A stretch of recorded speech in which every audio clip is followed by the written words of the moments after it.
Olá, pessoal, bom dia a todos. É com um prazer enorme que estamos aqui novamente em mais um Acorda para a Política. E hoje o tema é educação. Vocês sabem que nos programas passados a gente já discutiu saúde, já discutiu habitação, e hoje é educação infantil. Como a gente melhora a educação infantil? Olha, existe uma coisa que chama Base Nacional Comum Curricular, que eu acho que todos os nossos pré-candidatos sabem aqui, mas tem 6 verbos: o conviver, o brincar, o participar, o expressar e é o conhecer-se. O que é importante a gente saber?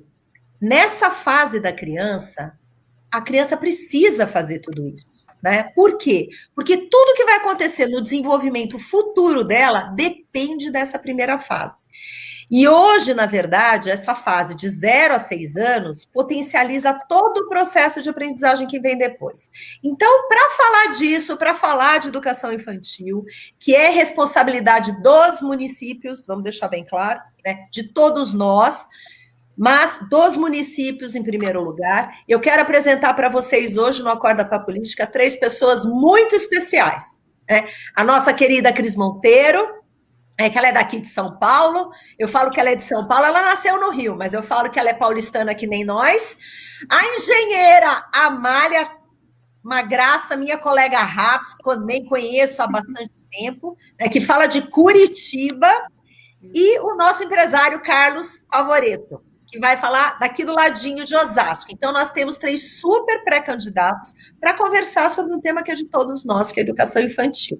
Então, eles passaram pelo processo seletivo do Novo para vereador, e eles estão aqui para que vocês conheçam, perguntem e apoiem e sejam voluntários. Mas primeiro, bom dia a todos vocês. Eu vou pedir para cada um que vocês se apresentem, já falando por que educação infantil é tema fundamental. Então, eu vou começar pela Cris. Cris, puxa a corda aí, 2 minutos, depois a Mari e depois o Carlos. Perfeito. Bom, Adriana, super obrigada pelo convite. Eu estou extremamente feliz de estar aqui com você, com a Mari e com o Carlos, um assunto do meu coração, né? Bom, a Adriana já deu furo aí, eu sou carioca, né? Mas eu estou há 30 anos... Eu estou há 30 anos em São Paulo. Quando eu vou para o Rio, eu falo assim, nossa, você está falando que nem paulista, e São Paulo me adotou, e eu adotei São Paulo. São Paulo é a cidade do meu coração. Bom, eu acho que... Por que educação é importante, né? Essa é uma pergunta que até é fácil de responder e difícil de responder. E depois eu posso comentar um pouquinho mais, mas eu tenho uma história pessoal que fez com que a educação salvasse a minha vida, né? E como a Adriana falou, eu tenho um olhar especial justamente para essa parte do ser humano, né, do começo, do início da vida, né, que a gente está germinando, a importância que a gente tem de fazer com que esse ser humano ali entre 0 e 6 anos, né, realmente se desenvolva, porque ele é o adulto do futuro, né? Essas crianças hoje serão nossos engenheiros, os nossos astronautas, vão ser nossos presidentes de empresa, presidentes da República, e é de fundamental importância que a gente invista nesse momento nessas crianças. Sem educação, a gente não tem saúde, a gente não tem segurança, a gente não tem PIB. Educação, para mim, é o fundamental, é a raiz, né? É o que vai, de fato, nos tirar do lugar que a gente está.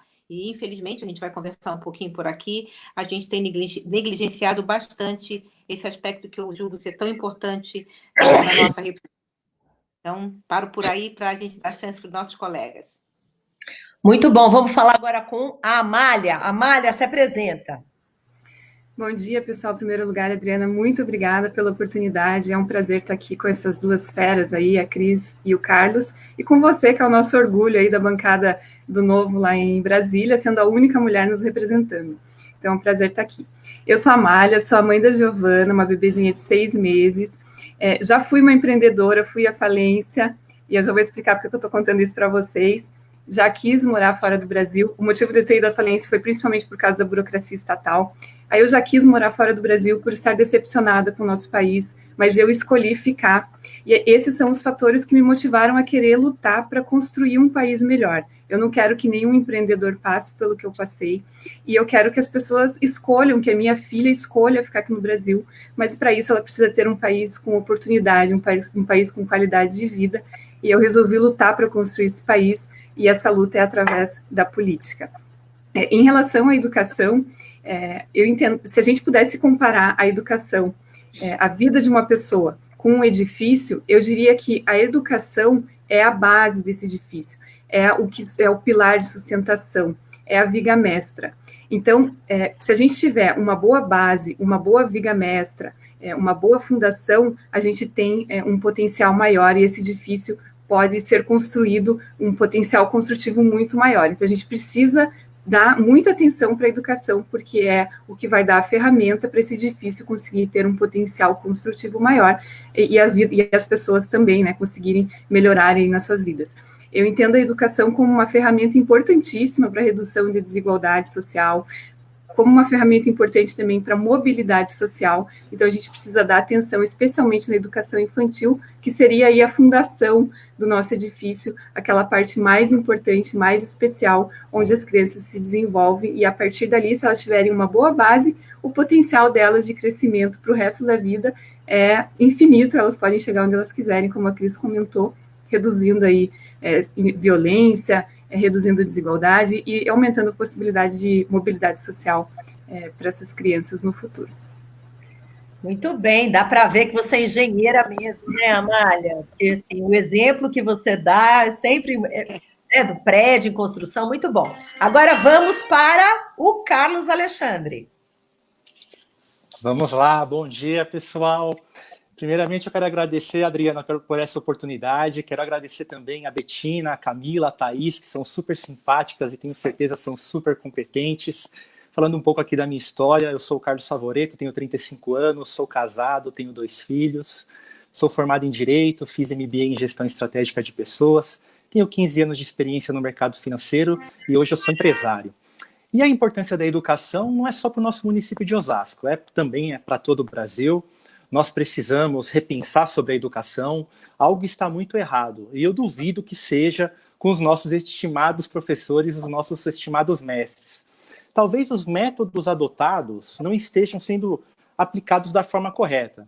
Enquanto os investimentos a cada ano aumentam em segurança e diminuem na educação, nós seremos um país sem oportunidades. Como um jovem poderá concorrer para uma vaga de emprego se nem o básico ele conseguiu aprender direito? Então, acho que vocês me entendem nesse sentido. Nós precisamos urgentemente repensar os nossos métodos. Precisamos nos espelhar nos melhores. Na Finlândia, no Reino Unido. Temos que buscar uma solução mais urgente. E temos essa missão aqui, a partir desse programa principalmente. Temos que fazer algo diferente. Caso contrário, o resultado será sempre o mesmo. E Osasco não será diferente. Temos que rever todo o processo e investir sim em pessoas, pois o dinheiro nós temos. E pessoas, eu tenho certeza, como falei anteriormente, temos os melhores professores que trabalham com muita paixão. Muito bom, Carlos. Super obrigada por estar aqui, obrigada por ter... Aliás, os três, muito obrigada por essa disponibilidade, pela coragem, porque a gente sabe que precisa de muita coragem, não é mesmo? Né? É engraçado, eu e a Cris, nós já passamos por uma campanha em 2018, não foi, Cris? E a gente sabe como isso é. Amália, Carlos, Cris, obrigada por essa coragem e por ter essa disponibilidade toda pelas cidades. Agora as perguntas, eu vou fazer umas perguntas específicas, vocês fiquem à vontade para acrescentar outros dados, para fazer uns puxadinhos que vocês achem adequados, mas eu vou começar pela Cristina. Ô, Cristina, na sua visão, com tudo isso do Covid-19, tudo que está acontecendo, essa pandemia, qual é o impacto disso na sua visão, na educação, no Brasil e no mundo? Bom, é a pergunta de $1 milhão, né, Adriana? A gente foi totalmente surpreendido pelo Covid e os impactos que a gente está vendo em toda a sociedade.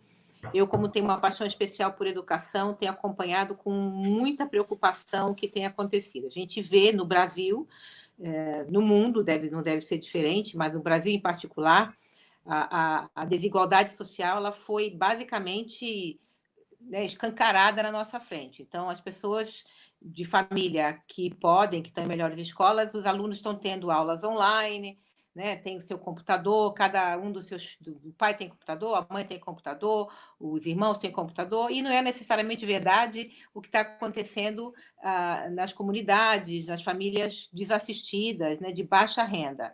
Ali as crianças não estão tendo aulas, quando tem praticamente muito precário, né? Eu até tenho um exemplo aqui no meu edifício, a gente fez um rodízio de funcionários, então a cada 15 dias vem um, e eu estava conversando com um deles, falei, como é que seus filhos estão tendo aula? Ah, dona Cristina, não estão tendo aula. Não estão tendo aula? Não estão tendo aula.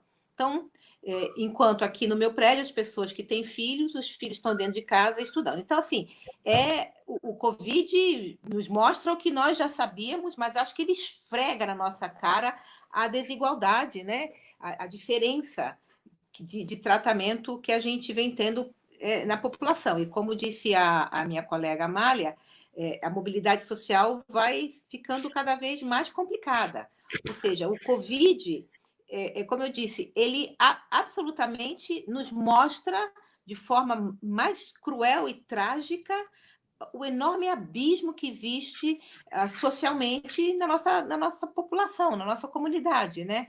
E quando, na realidade, todos nós temos o direito, né? Todas as crianças, né? Todas as famílias têm o direito de educar os seus filhos.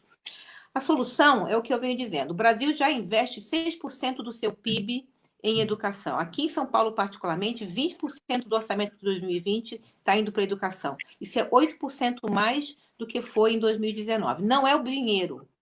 O problema não é dinheiro. O problema é má gestão dos recursos que estão sendo alocados à educação. Nesse caso, um dos pontos fundamentais é o investimento em tecnologia, né? Algumas escolas, como eu disse no começo, têm lá toda a infraestrutura. As escolas municipais não têm. E quem paga o preço? As crianças. Então, eu acho que fico por aqui, mas a mensagem é essa. O Covid só veio nos mostrar de forma mais trágica aquilo que nós já sabíamos. E se mostrou, se está mostrando e a gente está percebendo, a questão é o que a gente faz com isso e como a gente melhora daqui para frente. Então, gostei. A gente vai explorar mais essa resposta, que tem muita coisa para falar, né, Cris? Às vezes o tempo é curto para tanta coisa. Mas agora vamos para a Amália. Amália, vamos falar um pouco da primeira infância? A gente sabe da importância da primeira infância, do brincar, né? Na sua opinião, as escolas estão preparadas para isso? Como você vê os professores? Se os professores também estão preparados para isso? Então, Adriana, como eu falei, eu sou mãe da Giovana, né? Minha bebezinha tem 6 meses e agora com ela eu estou tendo a oportunidade de acompanhar de perto a importância de ter essa atenção, esse cuidado no desenvolvimento da criança. Cada coisa nova que ela aprende é uma vitória, uma conquista.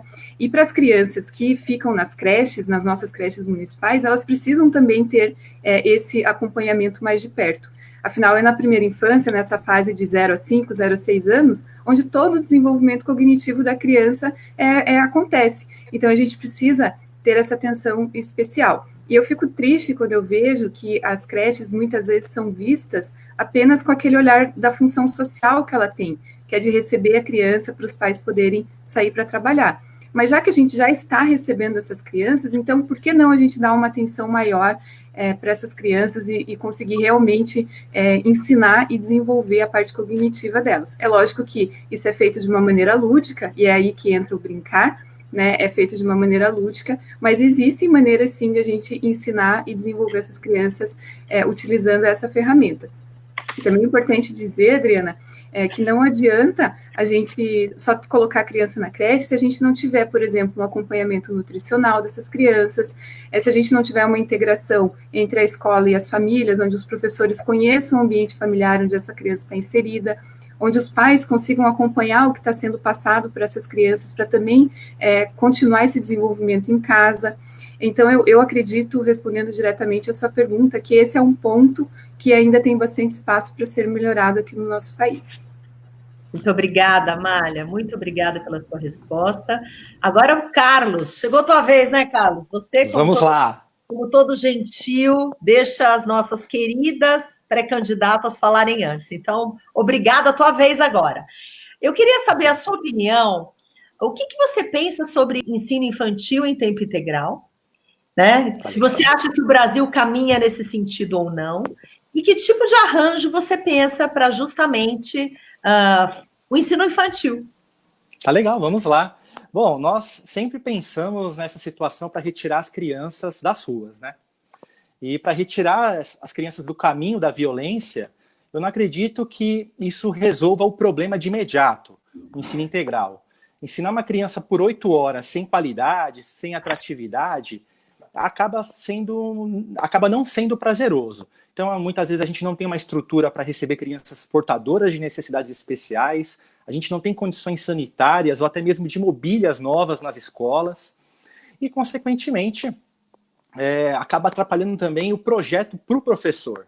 Então, como eu já disse, repensar os nossos métodos, incluir atividades extracurriculares nas suas diversas áreas, esportes, teatro, tecnologia, é o mais importante.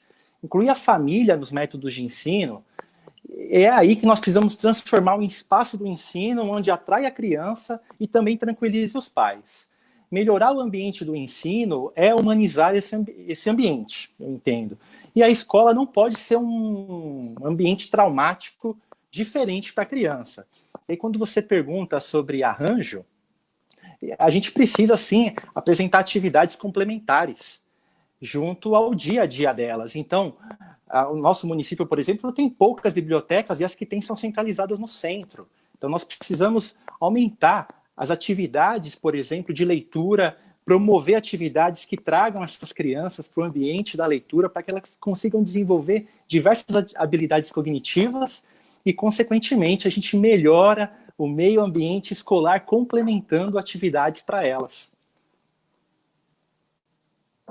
Muito bom, Carlos. Agora, o que eu acho interessante?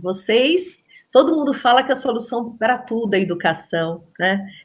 Tudo envolve aí, o desenvolvimento, a cidadania, tudo, o futuro do país, como vai ser, é a base de tudo. E todo mundo fala muito, e eu vejo muito isso no Congresso, porque lá todo mundo levanta a bandeira da educação, mas aquele que realmente pega a educação, leva à frente, é muito difícil. Quero dizer que o discurso sempre é bonito, as pessoas sempre falam muito com a bandeira educação, mas pouquíssimos realmente tomam isso como uma missão. Então, eu vejo vocês falando, eu falo, Nossa Senhora, né? E aí eu passo a palavra para a Cris, porque com São Paulo, a nossa cidade, Cris, né? Que tem tanto problema, é tão caótico, é trânsito, é segurança, a falta da segurança melhor, você vai pegar a educação infantil, ainda mais você, né? Mercado financeiro, super, mega mulher de sucesso. Então, me fala por que você escolheu a educação infantil como uma de suas bandeiras principais. Vamos lá, então. Então, eu acho que tem uma coisa que eu falei logo na sua primeira pergunta sobre a minha história pessoal, né? Eu vim de uma família de baixíssima renda do Rio de Janeiro, e eu, quando pequenininha, eu tive um problema autoimune que não me deixava muito dentro de casa, né? E eu não brincava com as crianças na rua, que era uma coisa muito comum no subúrbio carioca. Você jogava peteca, bola e tal. Então, para me distrair, o meu pai, ele tentava me dar coisas para eu ler, né? Naquela época, a criança não ia para a escola como hoje, né? Eu acho que eu fui para a escola com 6 anos, 7 anos. Então, imagina o que você faz com uma criança que não brinca na rua, não tinha televisão como hoje, dentro de casa.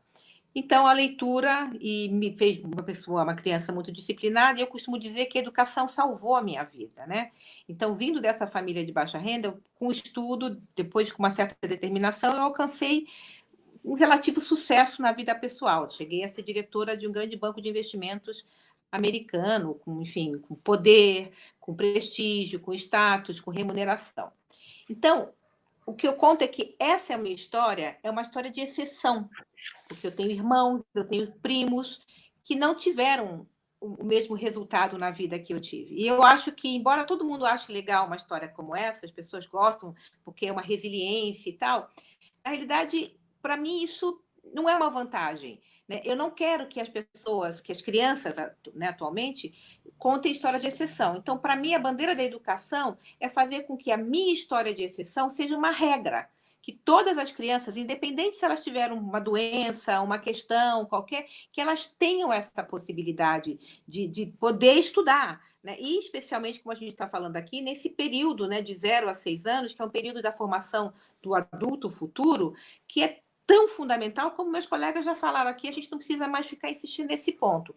Então, a educação, ela fala no meu coração por conta da minha história pessoal. E, de certa forma, agora é quase que um desafio para mim fazer com que essas histórias difíceis, de tremenda dificuldade, não sejam contadas e as pessoas, nossa, que legal, essa pessoa era pobre e ficou bem de vida e tal. Não, gente, isso aí tem que acabar. Todo mundo tem que ter a mesma chance e cada um fazer com a sua oportunidade o que bem quiser, né? Que seja livre para ter escolhas. Então, o meu limão virou uma deliciosa limonada, mas eu olho para trás e não é isso que eu vejo, e eu não quero isso para as futuras gerações. Então, essa é a razão que eu escolho a educação. Muito bom, Cris. Você sempre com essa clareza, e a sua história é muito bonita. Eu lembro que na nossa campanha, quando a gente sempre ia nas comunidades que ela contava a história dela, era uma história que as pessoas realmente se impressionavam muito, porque é uma história muito bonita. Então, eu entendo bem isso em você, e isso realmente tem tudo a ver com você, né? Tem muito político ou candidato que fala, mas isso realmente é uma coisa que é sua. Então, parabéns, que ótimo. E vamos lá, Amália, agora é com você, dona Amália. Curitiba tem um monte de déficit de vaga de creche.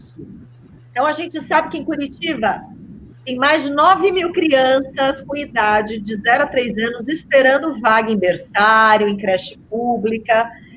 Agora, a pergunta é, que solução você pode dar para aumentar essa oferta de vaga em creche? Então, Adriana, aqui em Curitiba a gente tem dois sistemas de creche. A gente tem a prefeitura tem creches próprias, onde ele construiu ali o centro educacional, contrata os professores, e também tem um sistema de parceria com a iniciativa privada, que só para explicar para o pessoal, é muito parecido com o que a gente tem no ProUni no ensino superior. Então, a prefeitura compra as vagas nas creches, nas instituições privadas, as famílias vêm até a prefeitura, fazem o cadastro dos seus filhos, e aí a prefeitura escolhe onde essas crianças vão ser alocadas dentro daquelas instituições onde ela comprou as vagas na iniciativa privada. Esse sistema, ele tem alguns problemas. Primeiro, ele não incentiva a competição entre as creches. Então, uma vez que essa creche da iniciativa privada foi cadastrada no sistema, ela não tem mais nenhum incentivo para oferecer uma educação melhor para essas crianças. Quem escolhe onde a criança vai ser colocada é a prefeitura, então ela tira da família o poder de escolha de onde colocar o seu filho para estudar. Então, a ideia seria, em vez da prefeitura comprar essas vagas na creche particular, ela fornecer para as famílias um vale educação, e aí a família, com o poder de escolha, ela vai na creche que ela quiser, com os critérios que ela julgar melhores, pode ser mais perto de onde ela mora, mais perto de onde ela trabalha, ou escolher a melhor creche, independente da região da cidade, para colocar seu filho com esse vale. Então, a gente cria aí, a gente dá o poder para o cidadão de escolha, e a gente cria um mecanismo em que as escolas vão querer ser as melhores para serem escolhidas pelas famílias. Esse é um sistema que pode ser aplicado agora, né, só transformando, em vez de pagar para a escola, pagar para as famílias, mas não aumenta o número de vagas oferecidas. Aí a gente pode pegar esse mesmo sistema de pagar vales para as famílias e fazer isso de uma maneira escalonada. Seria uma forma mais justa e que, segundo estudos do Marcos Ricardo, ele escreveu um livro, chama Voucher da Educação, o livro está até aqui comigo, depois eu mostro para vocês. Segundo o estudo deles, a gente conseguiria aumentar 30% o número de famílias atendidas. Então, hoje aqui em Curitiba, a gente tem 13 mil crianças, dados de 2018, matriculadas na creche. Com esse sistema de voucher escalonado, onde as famílias que têm menor renda receberiam um voucher maior, um vale maior, e as famílias de maior renda receberiam um vale menor, fazendo uma linha de corte ali nas famílias de renda alta que não seriam elegíveis para esse programa, só fazendo a aplicação desse voucher, desse vale escalonado, a gente já conseguiria atender aqui em Curitiba 4 mil crianças a mais, quase metade do número que você citou aí de déficit de vagas em creche aqui em Curitiba. Então, a gente precisa ter um olhar diferenciado. E o fato da prefeitura não precisar mais ter essas creches próprias, a gente já diminui aí investimentos em manutenção das escolas, contratação dos professores, a gente passaria todo esse custo para a iniciativa privada, sobrando ainda mais recursos para a gente conseguir aí zerar essa fila das creches aqui em Curitiba. Muito bom, Amália. Olha, essa discussão de voucher, que eu sei que isso, inclusive, é uma bandeira, né, do novo, essa participação, essa diversificação, é uma luta. Eu acho que você que está em Curitiba, nós que estamos aqui em São Paulo, Osasco, a gente tem que levantar essa bandeira. Vocês sabem que lá em Brasília, isso não é bem aceito. Na Comissão de Educação, quem está lá mais atuante, eu sou suplente da educação, o Thiago Mitrô, que cuida da educação. Isso foi discutido.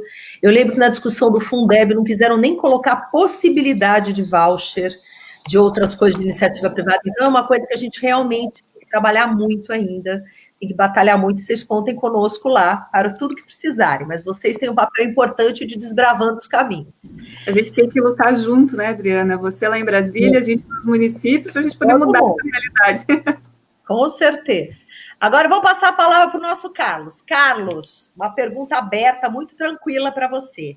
Olha, eu adorei esse formato, que fica uma pessoa no centro e os três do ladinho. Eu prefiro assim, fica mais legal. Todos participam. Vai lá, Carlos, você que está inaugurando o nosso novo layout, o nosso novo quadro desse jeito. Que bom. Por que você escolheu a educação infantil como sua principal bandeira de atuação? Porque, assim, você é empresário, né? Você é formado em Direito, não é isso? Isso. Não, pois é. Por que educação infantil se você não tem um histórico nesta área, ou pelo menos não um histórico super atuante? Me conte. Claro, vamos lá. Olha, Adriana, uma das coisas que eu acredito que pode mudar na vida das pessoas a longo prazo é a educação. E no caso aqui, a educação infantil é a educação básica. Então, não adianta nós ficarmos pensando que tem que ter faculdade para todos se nós não temos educação básica de qualidade. Então, o meu objetivo aqui é sempre lutar para as pessoas pensarem em menos Estado e mais cidadão. E uma das formas que nós vamos chegar a esse objetivo é com uma educação básica de qualidade, porque é ela que trará mais oportunidades e mais liberdade para as gerações futuras.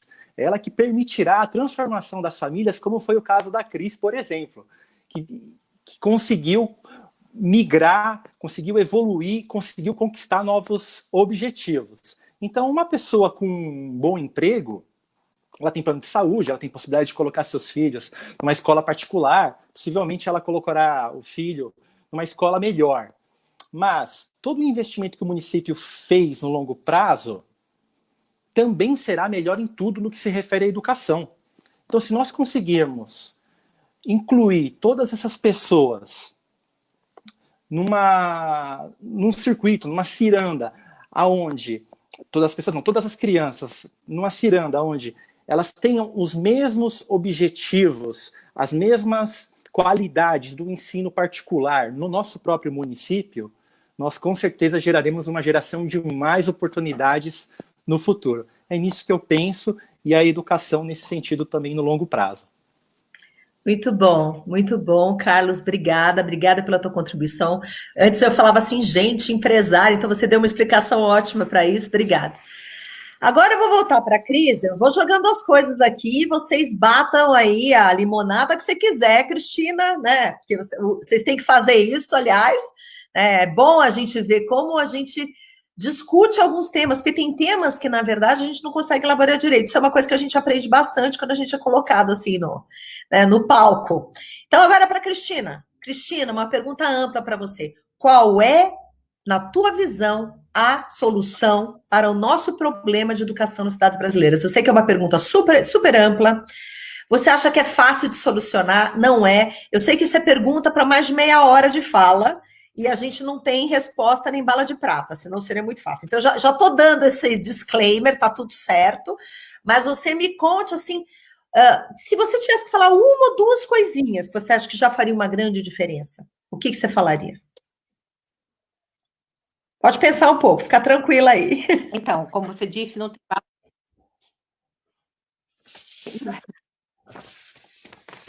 Então, não tem bala de prata, né? Eu acho que tem mais gente bem intencionada do que mal intencionada. Se fosse fácil, a gente já teria resolvido. Mas, para mim, um ponto fundamental é a má gestão dos recursos. Como eu disse, os recursos estão lá. A gente investe mais do que vários países desenvolvidos em educação. A gente precisa alocar esses recursos de forma adequada. Então, mais de uma alternativa. A gente precisa capacitar os professores, fazer projetos de incentivo, trazer os pais para as discussões, né? Eu acho que os pais, eles indo só uma vez a cada não sei quanto tempo com reunião com os professores, é pouco. Os pais precisam estar lá, né, participando da vida da escola na medida do possível. A gente precisa investir em tecnologia, já falei sobre isso. A gente precisa colocar escola em tempo integral, né? Eu acho que foi meu colega Carlos que comentou, os pais sabendo que os filhos estão em escola, eles trabalham de forma mais sossegada e tranquilizada, isso é geração de renda. Então, não tem bala de prata, tem um conjunto de coisas que tem que ser feito. E, para mim, fundamentalmente, é melhor gestão e alocação desses recursos. Isso, para mim, se eu pudesse agora, né, ter o Aladim, né, esfregar a lâmpada e ele sair e pedir, eu falei assim, por favor, vamos gerir melhor os recursos para a educação, obviamente, educação infantil, educação básica, né, do ensino fundamental. Isso seria a minha resposta ampla para a sua pergunta ampla, Adriana. Eu só jogo batata quente, é bom. Eu sei que vocês dão conta, isso que é bom de novo. A gente joga e vocês dão conta, entendeu? A gente, né, vai por aqui, mas solta uma bombinha, isso é muito bom. O que a gente ganha é só bomba, viu, gente? Entendeu? Só casca de banana, mas vamos lá. Ô, Carlos, você sabe que eu tenho 2 irmãos. Um já morou em Osasco e o outro mora, né? Aquela meio que legal. De São Francisco com Osasco ali, então eles moram naquele pedaço. E o outro agora mudou para outra cidade de Paulista. Mas você pode explicar para a gente que está te ouvindo como é o cenário do ensino fundamental em Osasco? Bom, legal, ótima pergunta. Eu vou trazer dados e aí a gente vai conseguir refletir melhor o que o ensino fundamental em Osasco representa. No IOEB, que é o Índice de Oportunidade de Educação Básica, que mede a qualificação dos professores, Osasco não está nem entre os 500 primeiros melhores municípios. Nós somos o 2º maior PIB do estado, nós somos o 6º maior PIB do país, e nós não nos enquadramos nos 500 melhores municípios brasileiros. O melhor município paulista indicado é Indaiatuba, que tem um PIB que representa 12 bilhões de reais contra um PIB de Osasco de 72 bilhões de reais. Então, Indaiatuba ocupa uma posição de 8º lugar e a gente não aparece no ranking nem entre os 500 primeiros. E aí a gente começa a apresentar mais dados e isso reflete também no IDEB, que é o Índice de Educação Básica. Então, Osasco, infelizmente, está na posição 1751. Então, nós somos, novamente, o 2º maior PIB do estado, o 6º maior PIB do Brasil, e nós não estamos nem entre os 100 primeiros melhores municípios. Então, os nossos dados são críticos. Osasco precisa de uma mudança significativa nos métodos de ensino e, consequentemente, humanizar ainda mais a educação para os nossos professores e também para os alunos, para que a gente reverta essa condição que deixa a nossa cidade numa posição bem triste. É exatamente isso, Adriana. Muito bom. Mas então, aí a gente liga com, inclusive, o que a Cris falou no começo, né? Quando ela falou que a questão é gestão, que tem dinheiro, a gente usa o que muitos países que estão muito além, assim, a gente gasta mais em PIB do que os outros países, só que é má gestão. Então, tudo isso para corroborar com a fala, tá todo mundo antenado aqui. Agora, Amália, agora é você, né? Mãe da Giovana, vamos lá. Você falou bastante, a gente já falou um pouco sobre creche, mas eu queria entender uma coisa. Eu lembro que creche, a gente vê também como aquele apoio que a gente dá para as mães que trabalham fora. Imagina uma mulher que sai para trabalhar, que deixa seus filhos, precisa ficar tranquila, com horário de abertura, de fechamento, né? Tem aquela coisa, por isso que a gente discute tanto creche noturna e creche nas férias, como fica essa mãe trabalhadora. Eu queria saber se você é favorável à abertura de creche nas férias, ao período noturno, e qual que é a tua proposta para isso? Então, aqui em Curitiba, as creches ficam abertas 200 dias por ano. Foi o acordo que a prefeitura fez com as creches da iniciativa privada, por exemplo. Isso significa que as creches atendem as crianças apenas durante 10 meses. E aí a gente volta, como você comentou e como eu falei também antes, para aquela função social da creche, que é ser o lugar para receber as crianças enquanto as mães conseguem sair para trabalhar. Então, se a gente pensar nesse cenário, a gente precisa ser favorável à abertura das creches nas férias. A gente já teve essa situação aqui em Curitiba, anos atrás, das creches abrirem nas férias. A gente já teve creche noturna também aqui em Curitiba, mas por alguma razão essa última gestão e as gestões passadas acharam que não era necessário e acabaram não continuando com esse trabalho. Então, quando a gente fala em abrir creche em férias, em abrir creche num período mais estendido, que eu vi até que foi aprovado em São Paulo recentemente, a gente está falando também de dar poder para essas mulheres que precisam sair para trabalhar, de dar independência para essas mulheres. Como que você sai para trabalhar 10 meses do ano e aí 2 meses você fala para o patrão, e agora? Que eu vou levar junto meu filho? Não tem como, né? Alguns empregos você talvez até consiga levar seu filho junto, mas é muito difícil, né? A gente viu recentemente aquele caso em Recife, enfim, não vou entrar nesse ponto aqui, porque não é o caso. Mas, então, a gente precisa se preocupar como que essas mães vão fazer. Se as pessoas querem melhorar de vida, querem ter uma renda melhor, elas precisam trabalhar, e para elas conseguirem trabalhar, elas precisam ter onde deixar seus filhos. Então, sim, eu sou favorável, acho que não faz nenhum sentido existir creche nas férias se a gente pensar principalmente na função social que as creches têm de receber essas crianças enquanto os pais saem para trabalhar. Muito obrigada, querida. Obrigada pela resposta. Pois é, gente, vocês estão vendo os nossos pré-candidatos à qualidade, né? Bom, e essa discussão não tem fim. Eu acho que é bacana. Inclusive, eu estou vendo que tem muito comentário muito interessante. Eu queria pedir para vocês três olharem os comentários. Tem comentário direcionado para vocês três, com sugestões, com pessoas que são da área da educação. Então, eu acho muito importante vocês lerem, responderem. Tá? Tem sugestões, tem perguntas. Então, o pessoal que está participando e mandando pergunta, eles vão entrar, vão responder, vão olhar, tá? Eu não consigo fazer aqui por causa do tempo, mas eu agradeço muito toda a contribuição, porque a gente só muda a transformação no nosso país se trabalharmos juntos, todos. Agora, vamos lá. Agora eu vou passar para a dona Cristina de novo. Mais uma bomba aí, Cristina. Você defende a iniciativa privada como uma solução... eu estou falando, né? Tá passando. Você defende a iniciativa privada como uma das possíveis soluções para o problema da educação no Brasil. Eu queria que você explicasse para as pessoas, até porque a gente tem muito essa discussão também lá no Congresso, porque a gente fala, iniciativa privada na educação, se a gente já começa a ser apedrejado, as pessoas não entendem que muitas vezes é mais uma alternativa, não quer dizer que seja somente E e C, mas tem pessoas que, eu queria que você explicasse a sua visão, para aquelas pessoas que pensam que isso é somente um dever do Estado. Então, eu queria que você falasse para a gente como é a sua visão. Perfeito. Bom, primeiro de tudo, né? Eu sou partidária de um Estado menos intervencionista, que a gente tenha menos Estado e mais cidadão. Acho que os meus colegas já comentaram isso aqui. O Estado tem a responsabilidade, né? Faz parte da sua responsabilidade primária, né? Na minha opinião, educação, segurança e saúde.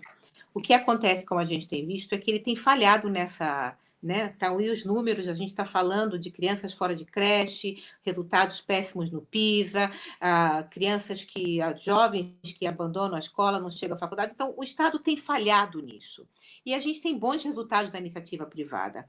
Então, o meu ponto não é a retirada do Estado, porque o Estado ele tem os recursos para aplicar.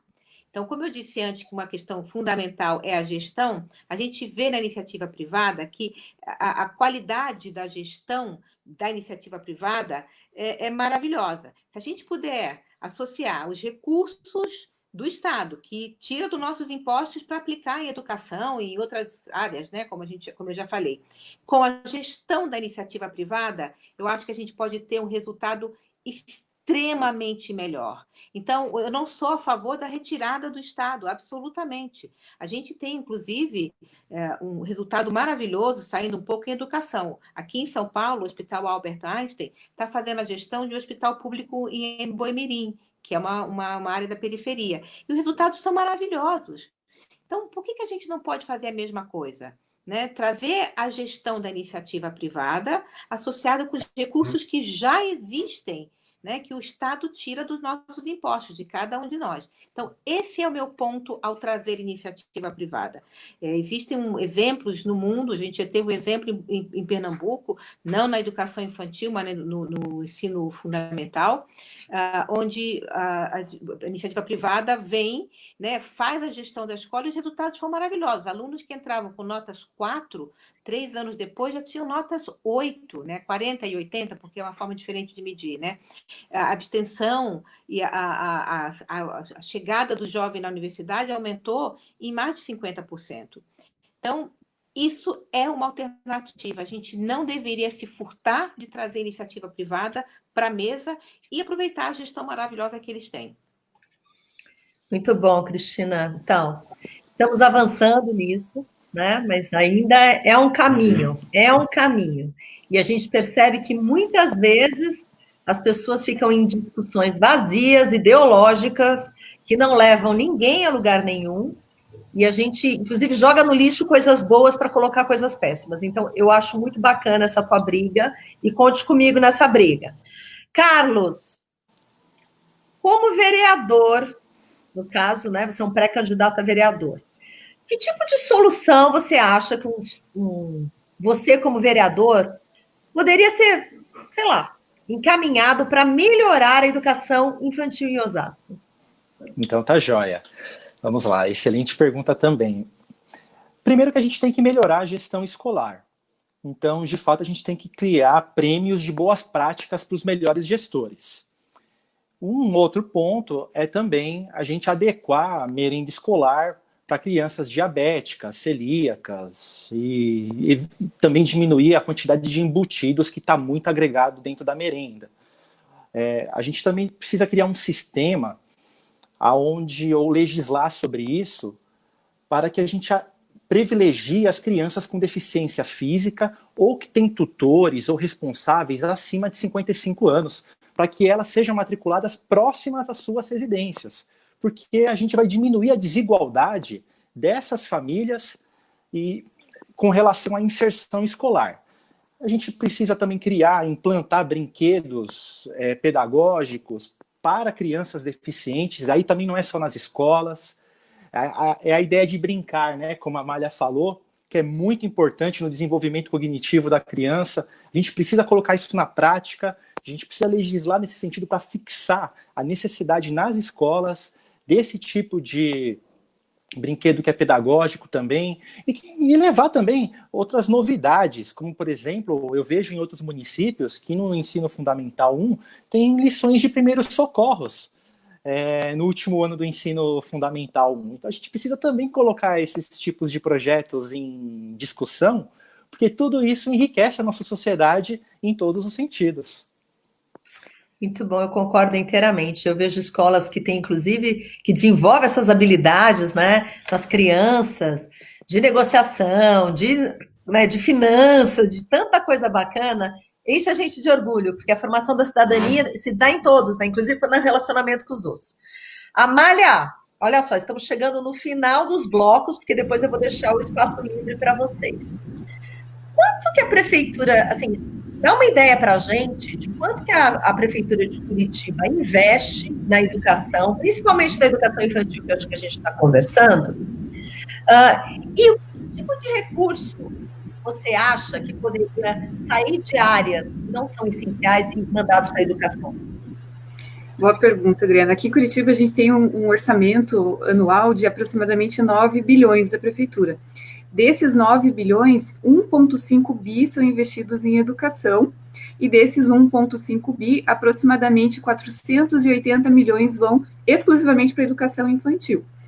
E em relação à sua pergunta de áreas não essenciais, eu adoro ficar fiscalizando a prefeitura, sou quase a louca do portal da transparência, eu fico entrando lá, caçando os custos. Recentemente eu fiz uma denúncia a respeito de compras de obras de arte. A prefeitura gastou quase 80 mil reais para comprar obra de arte no meio da pandemia. Uma obra custou 36 mil reais.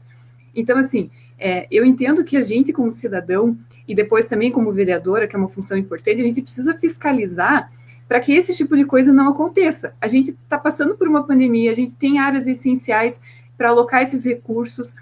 Veja se faz sentido, a gente gasta 80 mil com obras de arte e 300 mil com capacitação de professores. A gente podia incrementar em 40% a capacitação dos professores se a gente não tivesse comprado essas obras de arte.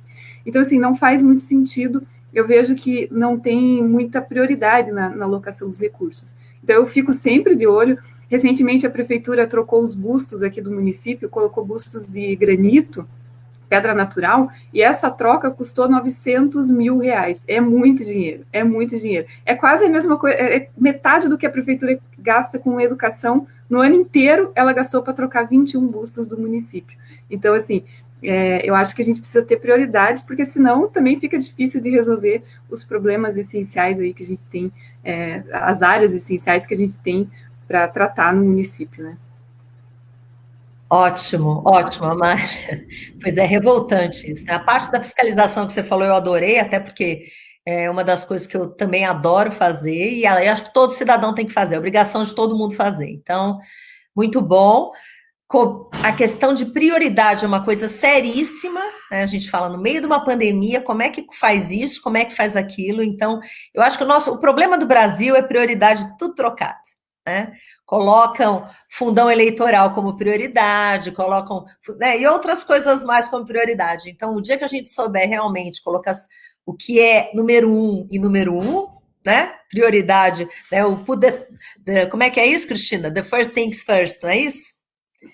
Eu acho que o que a gente tem que fazer é priorizar as coisas diretamente. Bom, final agora, atenção, agora é a bomba amor. Estão preparados, os três? E a bomba amor é a seguinte: vocês vão ter 1 minuto para vender seu peixe para a minha rede inteira. Então, todo mundo que está assistindo a gente, vocês vão ter 1 minuto para falar, mandar uma mensagem final, vender o peixe de vocês, tá bom? E depois, quando acabar esse 1 minuto, vocês podem falar as redes, onde é que as pessoas acham vocês, como as pessoas podem ajudar vocês, sendo voluntários, a campanha de vocês e tudo mais. Podemos começar? Ô, Carlos, eu vou começar por você agora. Eu vou inverter a ordem, tá bom? Tá bom, maravilha, vamos lá. Bom, vamos lá.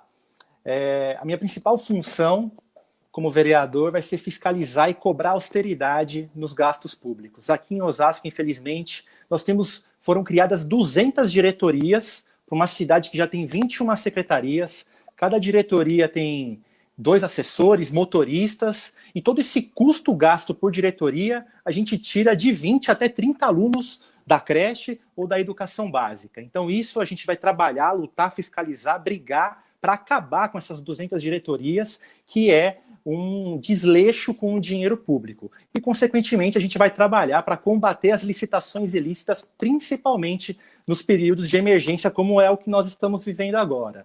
Nós vamos promover muitos projetos de lei na área de educação, nós vamos buscar uma humanização, um diálogo, uma aproximação forte com todos os professores. O Novo é um partido de portas abertas, é um partido que não tem medo de enfrentar dificuldades, nós somos preparados para isso. Aqui o nosso processo seletivo não é fácil, exige energia, exige tempo, exige preparo, e o Novo está aqui para mudar essas condições. E eu quero mandar um abraço para o Cacildo Nunes, que é o nosso pré-candidato a prefeito em Osasco. Nós estamos juntos e nós vamos trabalhar muito na rua para mudar Osasco e transformar no longo prazo a nossa cidade em um lugar melhor para morar. Já está mandando abraço? Calma, era só para mandar mensagem. Beleza. Amália, 1 minuto para você. Esqueci de tirar o microfone do mudo. Então, Adriana, eu quero que as pessoas me vejam como aquela pessoa que não vai descansar enquanto a gente não tiver um país justo, um país com oportunidade para todo mundo, um país onde a minha filha escolha viver daqui a 18 anos, quando ela puder morar onde ela quiser. Eu quero que ela olhe para o Brasil e fale, eu quero morar aqui nesse país. Então, eu quero que as pessoas me vejam como essa pessoa que vai lutar por isso. Mesmo sem ter um mandato, eu já fiscalizo, eu fico de olho, as pessoas podem me acompanhar nas páginas ali, eu sempre estou publicando, fazendo denúncia. Eu chamo o vereador para conversar, quando eu acho que tem um projeto de lei que eu posso fazer alguma sugestão, fazer alguma crítica. A gente já conseguiu mudar políticas públicas aqui em Curitiba, então eu estou sempre envolvida com isso, e as pessoas podem esperar isso de mim. e como vereadora no futuro, enfim, uma atuação certamente bem mais firme ali, né, com mais recursos aí, com uma pessoa bem comprometida. É para falar já das redes sociais? Pode falar. Então, todo mundo me encontra no Twitter, no Facebook, no Instagram, no LinkedIn. É só procurar Amália Tortato, já está até aqui na tela. Eu fiz questão de colocar ali, @Amália Tortato. É só jogar isso aí que vocês me encontram. E tem o canal do YouTube também. Se inscrevam lá, ativem o sininho para receber as notificações das minhas denúncias, que eu estou sempre de olho. E é isso. Muito bom, Amália. Cris, é com você agora.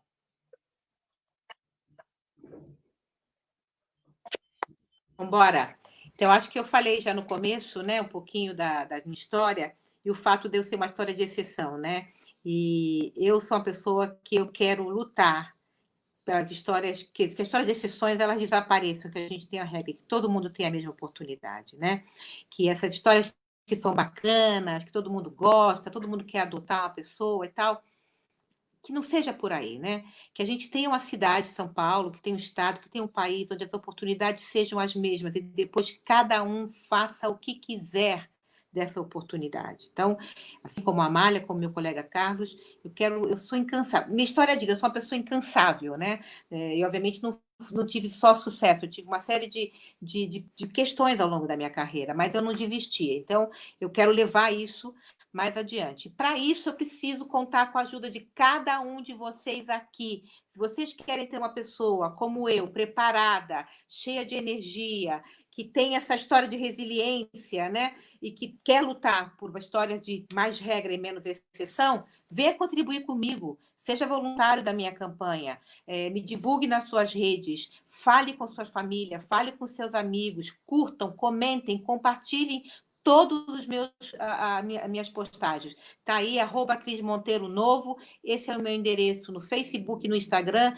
no Twitter, é @Cris Monteiro SP, porque não deu, o Twitter tem uma limitação, não deu para botar novo. Eu tenho um canal no YouTube sensacional, não percam. Eu tenho 2 vídeos por semana que vocês vão absolutamente adorar. Visitem meu canal do YouTube que vocês vão ver o conteúdo maravilhoso. Venham me ajudar para que a gente tenha uma Câmara de Vereadores renovada. Beijo para todos. Nossa, Cristina. Adorei. Vocês estão vendo só, gente? Sabe o que é isso, né? A pessoa precisa aprender a pedir. É isso que eu queria falar para vocês, né? Cristina, nós já passamos por essa lição, né, Cris? Então precisa pedir mesmo. Então peçam. E agora quem vai pedir sou eu. Eu quero pedir para todo mundo que está nos ouvindo, conheçam esses pré-candidatos, né? A gente ainda não está em campanha, então é tudo pré-candidato ainda. Apoiem, sejam voluntários. Ninguém aqui vai receber dinheiro para fazer campanha. Então, para que a campanha seja pelo menos desigual, porque tem gente que vem com muito dinheiro, a gente tem que ter a nossa força, a gente tem que ter a nossa garra, a gente precisa ter esse apoio, tá bom? E quem puder, doe para essas pessoas também. Até onde eu sei, a vaquinha virtual já está rodando, então doem, beleza? Gente, obrigada pela participação, obrigada a vocês 3, que vocês são ótimos, muito bom conversar com vocês, eu sempre aprendo muito nesses encontros, e contem comigo na campanha de vocês. Até a próxima semana, no nosso Acorda pra Política. Para quem nos ouviu, beijos pelas sugestões, pelas perguntas, e os 3 vão olhar, vão responder, e eu também, tá bom? Tchau, tchau, gente, até mais, tchau.